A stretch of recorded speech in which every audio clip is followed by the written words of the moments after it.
Welcome, Black Hollywood Live fans. On today's Fit Club, we talk holiday weight, plastic where it shouldn't be, and more with actress and action star Danielle Vasinova. Stay tuned for more. You're tuned into Black Hollywood Live, Fit Club. Welcome, Fit Clubbers. We are back. I love the music. Good choice, Miss Vasinova. Well, thank you, Shaka. We are joined by Miss Danielle Vasinova, actress and action star, general badass. So glad you've joined us. Thank you. Again, guys, my name is Shaka Smith, and I'm joined by my lovely co-host, TK Trinidad. And again, we are joined by Miss Vasinova. Where can they find you online? I'm at Vasinova on Twitter and at Danielle Vasinova on Instagram. The only one, right? The one and only, something like that, yeah. Well, we got a great slate of stories to get into. It's the holidays, so I know we're all trying to figure out how to maintain our holiday weight as we go through dinner after dinner and party after party. Help us. So, on average, people gain 1 to 2 pounds during the holiday season, and so we're trying to avoid that 1 weight to 2, gain. that's it? Yeah, I think it's 1 to 2 pounds per week during the holiday season. 1 to 2 pounds per hour? What's the holiday season from like Thanksgiving to New Year's? Or I don't know what they what would measured you it from. classify that? Yeah. But I probably at least that solid 6-week period where we're all just like chowing down. Rolling out of your house, not walking. Exactly. Right. But they did have a great set of tips, and some of which I use. So interested in knowing if you guys use these too. Okay. Which ones do you use? I would say probably 6 out of 10. So I try. Okay. All right. I'm making it. But the first one was never go to a party or dinner hungry. Yes. True. I do that for grocery shopping, but True. yeah, right. Well, one thing too, you have to be mindful, like, because potlucks, you don't know how people cook their food. You don't know what they're putting in their food. You know if they have cats in the house or dogs and dog hair or cat is all over the place, or the kid puts the finger in the food. Yeah. So you just don't know what to expect, especially going to like a house. Yeah. At least the restaurant, you can sue them if something goes wrong. So So yeah. You're making me never want to eat at a house party again. I'm sorry. Right? Somebody did that to me, and therefore I pass it on. Thank you. Gift that keeps on giving. Crossing that one off the list, I'm good. We are good on that. Yeah, for some reason I forget to do that when I'm going to a party because it's free. So it's like, oh wait, Yeah, but everything that's free is not good. Well, I've learned that over the years. Number 2 is downsize your plate. So apparently, if we actually use smaller plates, we just tend to eat less. So use a smaller plate. Have you done this before? Definitely. Unless you get like 10 plates. Yeah. Right? Because I always go for the largest plate during the holidays, No. right? Because I'm like, I want to pack everything. I tried on. like the bowl method too. That's like you just eat out of a bowl, and that's like less too. So I tried doing that. I'm a picker. I just do that throughout the day. I Just always kinda have like- like small portions, small plates, but like, a lot of them sort of throughout the day. That's But just you're like, how but I'm many. like a grazer. Yeah. Well, maybe through grazing, you're like tip number 3, which is survey the buffet first. So maybe that's what you're doing is you're kind of surveying, picking exactly what you want, not going crazy at first sight. So people that survey the buffet on average are trimmer than people that don't. Okay. What's Good another to one? know. Make time for exercise, which I think we all kind of like slack off a little bit during the holidays. We give ourselves that excuse. Do you do that? Because you got to be in shape. You got to be in shape all the time. Me slack, never. Because during the holiday season, I think that we all mentally take a little step off. But what happens during? Speak for yourself. Yeah, it's like nobody currently at this table. You're like, no. Actually, I find it's the best time to step up because everybody's waiting for 2019, and usually during the holidays, hopefully you have that good job, like you're off for a few weeks. Yeah. So you can fit in that time. You can sleep in a little bit and fit in that time to actually get that workout in. So I just feel like there is actual time to fit the workout in versus the opposite. You're just making the excuse that you're going to start it at 2019, but why not start it now? Yeah, find the time. Yeah.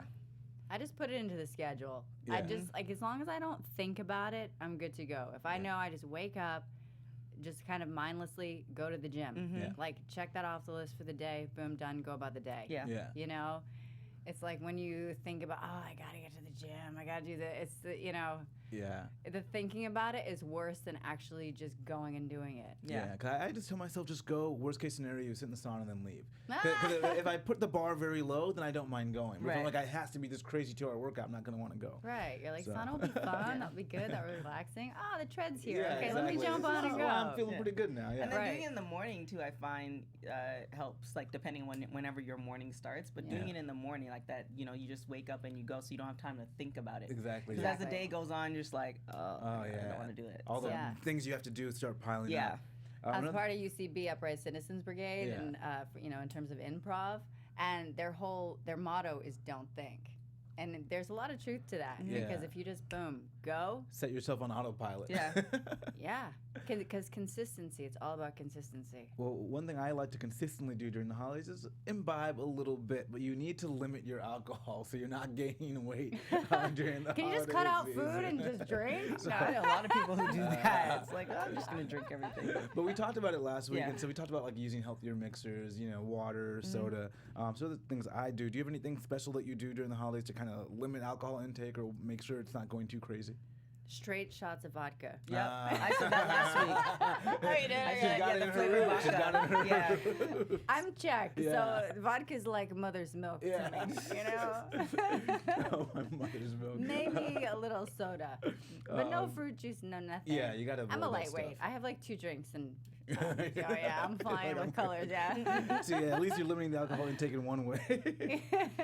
They say be wary of bite-sized offenders, and I'm guilty of this. They have the tray pasteurs, and they're tiny, so you feel all right, but you've had 20, and then it adds up, right? And so they say make sure it adds up. So be very conscientious in that situation.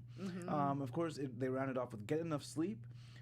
Eat less the day before or after. Try to balance it off. So hopefully if your activity level is the same, you're burning the same amount of calories. And get rid of leftovers, which I thought was a good one. If you're hosting, buy extra Tupperware and send people home with leftovers. Yes. Love that. That's a really good idea. Yeah. And some people bring their own Tupperware, which... Then I'm like, I don't know if you'll come back. I don't know if you'll come back. I would be so embarrassed showing up to a party like, hey, I got my leftovers. All through Instagram for Thanksgiving, people were showing their Tupperware. Oh my gosh. But they roll up to a party with their Tupperware. I mean, maybe if it's like your family and it's like that's like a family thing, like brother, sister, mom, or dad, the plates, or they'll take the paper plates, taped together. Or whatever works for you. Do what you gotta do. Or if you're trying to be on the opposite side and not gain that weight, you want to avoid the leftovers. And then we had this other story, which was about lifelong aerobic exercise. It keeps you young, which I thought was great. So they actually measured the VO2 max of people in their 70s and people in their 40s. And they found that people in their 70s... Explain to me the VO2 max again. Oh, yeah. VO2 max, which is a measure of cardiovascular health. Okay. So they had these guys get on cycles and just bike and measure their VO2 max. They also measured how their capillaries fired and their enzymatic activity as well. And they found that the people in their 70s that worked out about 5 times a week had the same overall cardiovascular health as those in their 40s, between the ages of 40 and 45. Wow. And so... how do you do a test for this? It's, when they see like those commercials or stuff like that, and people are like in the gym, but they're hooked up to that stuff, and it's they breathe into the tube while they're working out. Okay. That's how they take the VO2 max. Okay. Yeah. So you see it like the commercials. If you remember 50 Cent in the club video, he was doing it in there. So it's just like that's what you do. What's your VO2 max? I don't know now.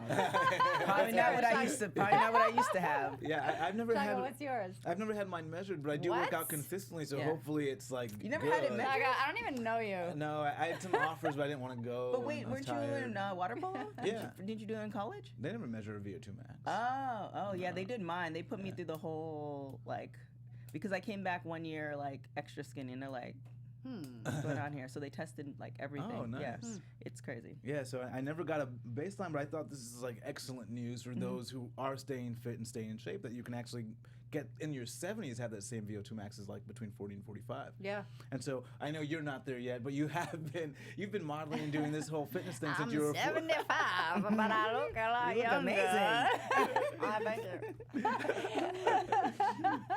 But you've been doing this stuff since you were 14, right? Yeah, 13, 14 years old since I was a little one. How have you adjusted just growing up in the industry and with your fitness level and the changes you go through at 14 and older, I mean, yeah, I think you just kind of, just every year, whatever you're doing, everything just kind of adjusts. But I think it's all about healthy lifestyle and consistency. And to me, I've never been a dieter. Yeah. I just like to lead a healthy life. Yeah. Were you as keyed in when you were 14? Was like, I what? As keyed in like to the nutrition and like working out and like the importance of fitness? Yes, I mean not as much as I am now, but I definitely started learning about it then. Yeah. Yeah, I think that's so important, is to start getting that education or that base when you're younger. Yeah. And I think a lot of us don't quite get it. Yeah. My agency taught me a lot when I was going, when I was booking a lot of jobs and just kind of grooming me as I got older. And so I think I took a lot of that with me. Was there any pressure, or how did you deal with the pressure? Tons of pressure. Are you kidding me? It's the entertainment industry. Yeah. Everybody's screwed up, How did you deal with it, or how did you cope? I just try to stay true to my roots, and I'm just a farm girl at heart, so I think that I just try to take everything with a grain of salt and to be as healthy as I can, as I could be, in my mind and in my body and in my soul, just kind of going through everything, because there's going to be so many ups and downs, and you're not right, and you're not good enough, and you're not this, that, and the other. So just to surround yourself with good people, and just to stay on the path. Yeah, it's figuring out a way, I guess, to respond to life's sort of ups and downs. Yeah, what do you react to or not react to? So are you taking a lot of group classes is the question. Because our next study, or next story, is about a study of 1.2 million people. Okay. And they found that they ranked what were the most effective exercises in relationship to mental health, not just physical health. Okay. And number one ranked was team sports.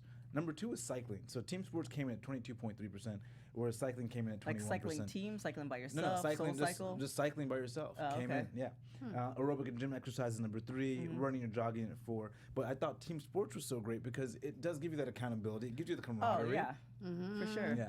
Yeah, I had stopped going to my boot camp place for like maybe a month and a half, and then it's not like I stopped working out, but then like I showed up and like, oh my gosh, I was like, relax. Here? Yeah, and then same thing with my yoga. I've been going to Black Dog Yoga, to shout out. Been going there for 5 years on and off, and then when I came back, like it's all the new and old faces.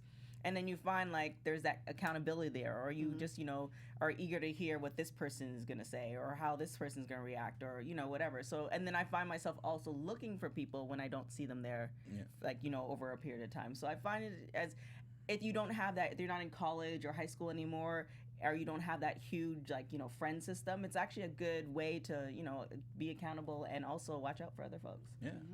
And so I think, kind of like you said, surrounding yourself with good people is like so important to keep your mental health together. And if your physical health can inform that, it's even better. Yeah, I go to a gym called True Fusion, and they call it like, they'll hashtag like Fit Fam or True Tribe. Yeah. And it's so cool because you do feel like a tribe, you know what I mean? You do feel like, that's kind of part of your family. Like that's your fitness family. Yeah. And you're kind of in it to win it, and you set different goals. And you really see the change in people, and you do look forward to seeing them, you know. And there's understanding, too. Yes, there's a total understanding. Yeah, and I think that it's also the positive part of like social media and Instagram and different mediums, that we can have a positive outcome. It's not all negative in terms of the images it can you be see. fun. Make it fun. Yeah, and you can surround yourself with positivity so that you're seeing that constantly. There was one guy, I think it was a wrestler, he posted, "Today I had an awesome workout and I didn't post it, and I'm okay with that." And it's like, well, you still posted it. But you kind of you actually still did, exactly. Okay. But I also find that, like, some people don't do that, but I find with social media, if you do those workouts, you're also promoting a positive lifestyle. It's like, okay, well, if I can do it, then you can do it, and, here's me doing it, and if I'm doing it bad, then you should also let the person know that, hey, you need to get down lower in those squats. Yeah. I found myself looking at my, like, older post of mine going, okay, make it to the gym, because if you're representing this, then you need to go make it to the gym. You're telling people you work out all the time. And then, be legit, exactly. right? So wait, you've been slacking? What's up? Yeah, of course. I mean, you always have periods where you're not as on it as you were before, and you're like, but it's okay to be human. Yeah, too, of course. And then you feel that balance. You go, wait, but maybe is it too long? And I need to get back. Do I feel tough? And then you see some motivational stuff when you were in the zone from yourself. And you're like, wait a minute, I can get back there. So sometimes I'll use like even things when I know I was in it to go back to motivate myself to get back to that mindset. How long have you went without going to the gym? Maybe like 2 to 3 weeks. Okay. Maybe 2 to 3 weeks. Yeah. Oh, wow. It's not too bad. Yeah, if it stretches to 3 weeks. I know it's people, like, please. Yeah, 2 to 3 years, no. But I think that's part of it is like the body dysmorphia, then also like that fitness dysmorphia where you're like, I'm completely out of shape now. I have to rush back in to get back some semblance of what I used to be, Yeah. So yeah, I think having that mental feedback from the social media you had before actually helps. Mm-hmm. Do you feel like it's helpful to you to set goals? Like in getting to the gym, do you say like, okay, not necessarily about weight, or maybe it is, or just certain, you know what I mean, a certain amount of inches, or a certain look that you want to create, or a certain body part that you want to work on, or a certain, Well, I always have an ideal of how I want to look, and I'm never at that ideal. So that Never? Never? every now and then I get there. Every now and then you're like, oh, okay, we That's got when it. you hit the 3 week, the three mark period. It's like, oh, I look great. Now I can take 3 weeks off. Yeah, exactly. It's like, I'm I out. look amazing. It's when the thirst traps are real. But I do have the goals like getting flexible. Like I love doing yoga. So like in yoga you can find like poses that challenge you. And so, yeah. And you know it's gonna take time. So that's exciting. Yeah. Exciting So- and frustrating. Do you set goals for yourself? I love yoga. I want to have certain workouts that I'm able to do until I die. Yeah. You know what I mean? Because I think to me it's more about lifestyle. In growing up in the industry, I just feel like you're never perfect. There's always somebody that looks better. They want that you're not that, and you can get so caught up in your head. And I think just to be able to be the best version of you that you can be, and it doesn't have to be completely perfect. Yeah. And I think that's okay, just as long as you're consistent and you feel good. Yeah, absolutely. I like to just do things that make me feel good. Well, a nice segue, because one of the things that I think we all enjoy is pooping. But it turns out... Speak for yourself. Nice transition. But it turns out... it turns out that we may not be so overjoyed about this anymore. It looks like they're finding plastic and microplastics in our poop. So the study came out of Austria. They looked at 8 healthy people across 4 continents, and they had them do a food diary for about a week, tracked everything they ate. They also had a diary about where you were using plastics, how much water they drank, toothpaste, if it was a plastic tube, different metrics, to determine their plastic usage. And what was surprising was that then they had to mail their stool into the Austrian Institute. Lovely. Well, at least it wasn't on site, right? So they had to mail it in. How do they go about doing that? Can you send poop through the mail?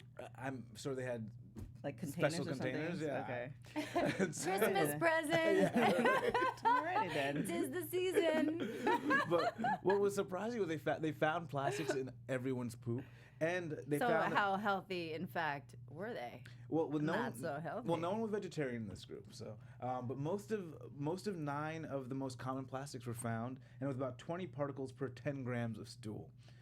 And they actually did a study as well where they looked at 259 water bottles and found only 17 of the 259 had no plastic in the water. What brand? They looked at these brands over across, I want to say it was like 4 or 5 continents. They got all the different waters from, and Okay. across different price delineations. So they looked at a range of waters. And so it wasn't just one brand, but only 17 of the 259 had 0 plastics in the water. So which ones were those? I want to buy that Oh, one. I don't. That's a good I think, call. isn't it Yeah, glass that's a the good best call. thing to drink water out of? Yeah, of course. Yeah, Yeah, you're not for getting the sure. plastic. Yeah. And so I had kind of thought of this stuff as more of a kind of like conspiracy thing where people are like, oh, plastics are in your water. But now I'm realizing it's actually true, and I really should be more mindful about it. I have tasted plastic in my water bottles. That's like crazy. actually tasted it. That's crazy. And I want to put it down. I didn't want to drink it. Yeah. I'm like, this is gross. And the thing is, we don't even know what it does. We know it's an endocrine disruptor, so we know it messes with our hormones, but we have no idea long term what this does to us. And the plastics are so so tiny, nanoplastics. Those can actually cross into your cells. Oh. And so this is a huge, huge problem. Do you watch your plastic usage? Well, so for me, I've been trying to drink this gallon of water every day. But I used to have, or I do have another bottle which was like aluminum. Yeah. Right? It was something. It was healthy that it didn't have the plastics in it. I'm not as concerned. Well, I was actually drinking the box water too for a while. So I think subconsciously I was kind of not having plastic bottles. One, because it's just environmentally as well. Yeah. So I kind of gear away from them. But now that you say that, I think I might just go and get the glass and call it a day. Because I've avoided it environmentally, but now I'm like, wait, my health? Now I really got to put. But I think too, it might be hard to avoid at all because everything we eat is packaged. And even the fruits and vegetables, like what they come in, what the transport, like they might not have plastics in it, but they might have, you know, whatever else is floating around. So it's just like. You can do certain things to prevent it. You can get a water filtration system in your home. But I mean, it's there's hard to a lot avoid, of other factors where it's hard to avoid it completely. So, but this certainly made me a little bit more paranoid. But that's the thing. It's like there are a lot of things. If you're trying your best, like you're not doing everything wrong, then I think with these studies, it makes you paranoid, and that's not where you should be. Because if you think about it 20, 30, 40 years ago, think about the lead paint and all the other stuff our like forefathers were dealing with that were far more deadly, and like they made it through. So it's like I think the human body adapts and adjusts, especially something that's so tiny, opposed to, you know. But I think awareness is key, and I think that just talking about it, you know, we can figure out other solutions. But not stress out like, oh my God, we're gonna die. You know what it is, because it really is like risk factors, though. Because you know, at certain points, people that were in that time where you had lead on the walls were probably getting a little bit healthier food. It was a little bit cleaner, so they had maybe certain things that offset other risk factors as well. And I feel like we're living this time where we don't have those offsets anymore. Well, you're working out. Yeah, and we have work out more probably. Like if you think about, you know, what it was in the 80s or the 70s as far as gyms and working out versus what we have now. Like, I mean, I go to 3 different studios, like at 3 different places, and I have LA Fitness, like I have LA Fitness membership. And then you can get your food delivered to you. And then you can you can get, you know, a nutrition plan, and you can get this, then you can get, you know, where do you go for the solar thingy? Yeah, but I think it probably creates a gulf between those that have money and means and then those that don't. There's a wider gulf, you know, now. So I think that could be a problem. Well, I mean, it gets expensive buying alkaline waters, buying the glass bottles versus the bottled waters. I mean, it does. Yeah, and then you end up, and then when you're not taking care of people in other ways where the pollution's getting worse and, you know, the food's not getting any better, then you have people that are sitting with all the risk factors, the ones from the olden days and the new ones today, and, you know, all because they can't afford to kind now of you're like making us all worried. Thanks, Shaka. Yes. Appreciate it. I'm not going to go home, sleep soundly tonight. Well, on that note, I want to talk a little bit more about what you've been working on and kind of how have you, in your role, preparation for your roles, like used your fitness to make sure that you're ready for anything, really? I mean, you know, in my everyday life, I just try to be consistent. I'll try to work out at least 4 to 5 times a week, just you know, not thinking about it. And I get bored really quickly. Yeah. I've been an equestrian all my life, so I go out, just good for my soul, just to be out with the horses. And that uses a totally different muscle group than, say, if I go and do yogas or Pilates or, you know what I mean, or a boxing class or something like that. Yeah, and they say the queen still rides. They say that that's really was what has kept her fit. She's but still I think she also has a shot a night, too. She also drinks every night. Really? Queen Elizabeth? Really? A woman after my own heart. Equestrian and then a drinker. Oh, my God. Everything in moderation, okay? Yeah, one shot's not going to kill you. Yeah, I guess not. Apparently, one at a night's not going to either. It's good for your health.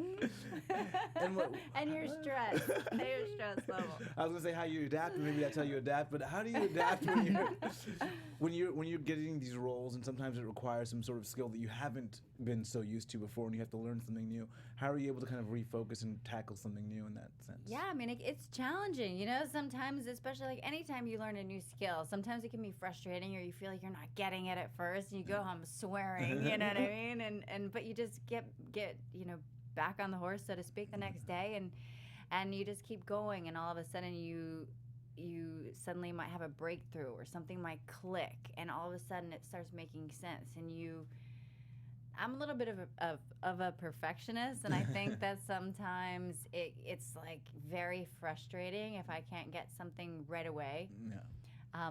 But I think that, you know, once you can kind of crack it and you're like, okay, a little bit of progress, and you just keep going and you just get a little bit better, and know that a lot of things aren't going to happen overnight. But if you just keep going, eventually you'll get it, and it'll start to make sense, and it'll start to click. It's like a good philosophy for life. It's for really. life, really. It's an overall life lessons, philosophy. kids. And what can we expect from you in 2019? I can't believe it's almost 2019. I already started Are you writing kidding it me? down. I was doing a script and I was putting 2019. I'm like, is it 2019? Like or is it I feel like I've been 2018? living Yeah. solidly in the future now. Like Yeah. I'm in the future. Yeah. I know, it's crazy. We don't even have a month left. Yeah. Yeah. It's a wrap. I'm gonna still be writing like 2018 on Yeah. everything because my brain wouldn't have switched Till, like, over. March. Yeah, until Yeah. like March, and then we finally switch over, right? No, but I'm gonna be down shooting a film in Atlanta Nice. called A Lineage of Pigs, and pilot season's coming up right after the break, Yeah. so it'll be crazy, Yeah. and just more. Yeah. Yeah. That's awesome. That's Yeah. awesome. And what are you doing to stay in shape this holiday season? Are you doing anything special? Anything different? I'm going to be traveling a lot. I'm going back east, and then I have a trip to Europe planned. So I think a lot of times it gets challenging, especially when you're flying around and you're in different cities and doing Different time things, zones, yeah. different Yeah. time zones, and you're completely bonkers. But I think just to try to eat pretty clean, especially when I'm on planes, because I just feel It's the like, worst. yeah, You're you don't trapped. even know. Yeah, you're trapped. I can't. I my- can't stand no, flying. That's when I would I try to the shorter flights. I try not to sleep the day before, so I can just like pass out before she even Yeah. does the seatbelt monologue. Like I'm out. I just don't Yeah. Seatbelt monologue. don't talk to me. Because I'm afraid of crashing. Since I was a kid, I've just been an unnatural fear of crashing, and then now I have this fear of just like breathing the same air that everyone's breathing Oh, in. you- and you're just- Can't already think do- about it. It's Yeah, you're gross. already doing that. You're like, yeah. can you drop one of these gas Yeah. mask things Just down so I can And then the wear worst this is if through somebody's like coughing in the back. I'm like, oh great, 5 hours of this, of all your germs. I just do my Hail Marys to my father. I'm like, oh. Wonderful. It's like contagion. Yeah, it's just like, oh. I think the masks are probably key. Like they look hella weird, but You're like, can I just Yeah. wear this Do Yeah. you remember? entire flight? Yeah, please? people thought, back in the day, you'd see people in Asia and China wearing these masks. They but still now, do. But now I'm just like, okay, I get it. Yeah, like this makes sense. yeah. Like I'll try to meditate on the planes. Yeah. Like I'll just try to eat super clean and just if they give me something, just like a small portion of it, so it's not too much. And then I'll do workouts in the hotel, Yeah. just kind of on my own, and I'll walk a lot. Yeah, they say walking's Like good. because sometimes there's no gym or you're in your room or whatever, but like just getting at least you're walking, at least you're moving. Yeah. You So it's know? like just get something done. Yeah. Just Do move. something. Yeah. I mean, to me, like I like to sort of take all of this and just make it super simple, but Yeah. it's like sweat once a day, like break a sweat Yeah. once a day, Yeah. and just move. Yeah. If you could just remember those things in the morning, it doesn't seem as bad.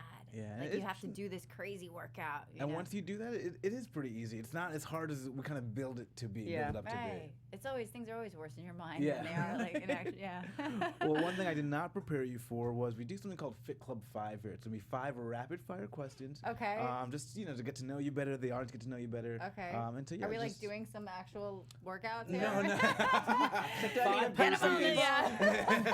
5 sit-ups, 5 burpees. Yeah. No. I am in high heels right now, okay?